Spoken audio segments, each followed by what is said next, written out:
देवदर्शनासाठी निघालेल्या क्रुझर जीपचा अचानक टायर फुटल्याने झालेल्या भीषण अपघातात तिघांचा जागीच मृत्यू झाला, तर 12 जण गंभीर किरकोळ जखमी झाले। ही दुर्घटना शनिवारी सकाळी 11:30 वाजता हैदराबाद रस्त्यावरील चिवरी फाट्याजवळ घडली।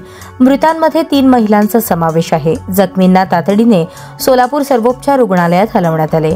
उळेगाव व हडपसर येथील नातेवाईक देवदर्शनासाठी क्रुझर जीप MH24V4948 घेऊन नळदुर्गकडील खंडोबा मंदिराकडे जात होते। दरम्यान अज्ञात वाहनाने पाठीमागून धडक दिल्याने जीपचा पुढील टायर फुटला आणि वाहन रस्त्याच्या कडेला उलटले।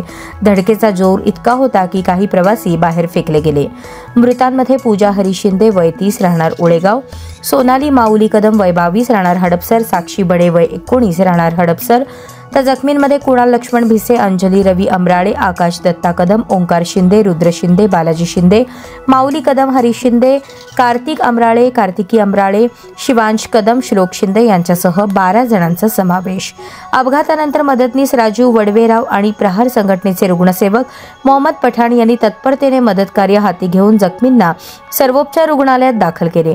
पोलिसांकडून अपघातग्रस्त वाहन आणि अज्ञात वाहनाच्या शोधासाठी तपास सुरू आहे।